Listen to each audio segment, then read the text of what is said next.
Israel ആക്രമണത്തിന് പിന്നാലെ തകർന്ന ഗസയുടെ കുടിവെള്ള ശൃംഖല നന്നാക്കാൻ UAE. ഇതുമായി ബന്ധപ്പെട്ട പ്രാദേശിക ഭരണകൂടവുമായി UAE ദൗത്യസംഘം ധാരണാപത്രം ഒപ്പുവച്ചു. ഗസ കടുത്ത ജലക്ഷാമത്തിലൂടെ കടന്നുപോകുന്ന വേളയിലാണ് ജലപദ്ധതി ഏറ്റെടുക്കാനുള്ള UAEയുടെ തീരുമാനം.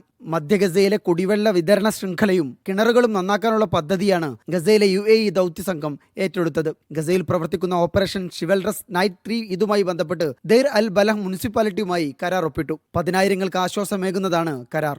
ഗസയിലെ മിക്ക കുടിവെള്ള പൈപ്പ് ലൈനുകളും ജലസംഭരണികളും യുദ്ധത്തിൽ തകർന്ന അവസ്ഥയിലാണുള്ളത്. ഇത് ശരിയാക്കിയെടുക്കാനുള്ള സാമ്പത്തിക സഹായവും വിഭവങ്ങളും UAE എത്തിക്കും. ഗസയിലെ മാനുഷിക സഹായ മേഖലയിൽ മുമ്പന്തിയിലുള്ള UAE ദൗത്യസംഘം നേരത്തെ ഗസ സിറ്റി, ഖാൻ യൂനിസ് എന്നിവിടങ്ങളിലും കുടിവെള്ള ശൃംഖല നന്നാക്കിയിരുന്നു. ഗസ നിവാസികളുടെ കുടിവെള്ളം മുട്ടിക്കാനുള്ള നിരവധി നടപടികൾ ഇസ്രായേൽ സേന യുദ്ധത്തിനിടെ കൈക്കൊണ്ടിരുന്നു. ദെയർ അൽ ബലഹ് മുനിസിപ്പാലിറ്റിയിൽ മാത്രം 10 പൊതുകിണറുകളാണ് ഇസ്രായേൽ സേന അടച്ചിരുന്നത്. 10,000-കണക്കിന് പ്രദേശവാസികൾക്കും അഭയാർത്ഥികൾക്കും ഉപയോഗിക്കാനായി 10-ൽ താഴെ കിണറുകൾ മാത്രമാണ് ഇവിടെയുള്ളത്. Media 1 Dubai.